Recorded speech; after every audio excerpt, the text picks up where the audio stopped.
পাপী, তুই মুসলিম হয়ে হিন্দু দেবতার গুণকীর্তন করিস।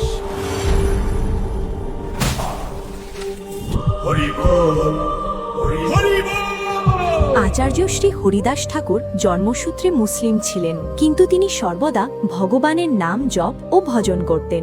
যখন মুসলিম রাজা জানতে পারলেন যে তার নিজের বংশের একজন হয়েও হরিদাস ভগবানের নামগান করছেন এবং হিন্দুদের দেবতার গুণকীর্তন করছেন, তখন তিনি অত্যন্ত ক্রুদ্ধ হয়ে উঠলেন। অনেক বোঝানোর পরও হরিদাস ঠাকুর নিজের ভক্তি থেকে এক চুলও সরলেন না। তখন রাজা তাকে মৃত্যুদণ্ড দেবার আদেশ দিলেন, কিন্তু এক সেনাপতি বলল, এভাবে মৃত্যু খুব সহজ হয়ে যাবে, বরং ওকে এমন শাস্তি দেওয়া হোক যাতে সবাই ভয় পায়। তার পরামর্শ অনুযায়ী হরিদাস ঠাকুরকে হাত পা বেঁধে বাজারে নিয়ে যাওয়া হলো এবং তার ওপর নির্মমভাবে চাবুক মারা শুরু হলো। সেই চাবুকে বড় বড় পেরেক লাগানো ছিল। পাপী, তুই মুসলিম হয়ে হিন্দু দেবতার গুণকীর্তন করিস। চাবুকের পর চাবুক পড়তে লাগলো। তার শরীর ক্ষত বিক্ষত হয়ে রক্তে ভেসে যাচ্ছিল, কিন্তু আশ্চর্য, তার মুখে কোনো কষ্টের আর্তনাদ ছিল না, বরং তিনি দুই হাত তুলে উচ্চস্বরে বলতে লাগলেন, হরি বল, হরি বল।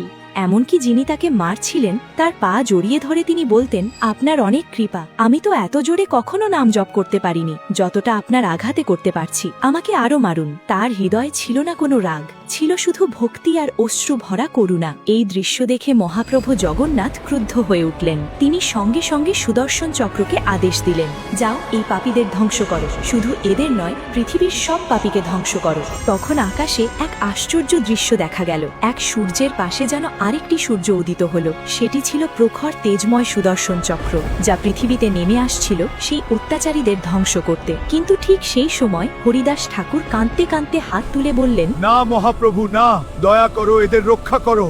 সুদর্শন চক্র প্রকাশ হয়ে তেজে দীপ্ত হয়ে বললেন, হরিদাস, এরা তোমাকে চাবুক মারছে, এরা তোমাকে এত অত্যাচার করছে, আর তুমি এদের বাঁচাতে চাইছো কেন? একটু সরে দাঁড়াও, আমাকে এদের বিচার করতে দাও, আমি আজই এদের পরিণাম দেখিয়ে দেব। তখন হরিদাস ঠাকুর মাটিতে লুটিয়ে পড়ে বললেন, এটা ত্রেতা যুগ, দাপর যুগ বা সত্য যুগ নয়, এটা কলি যুগ।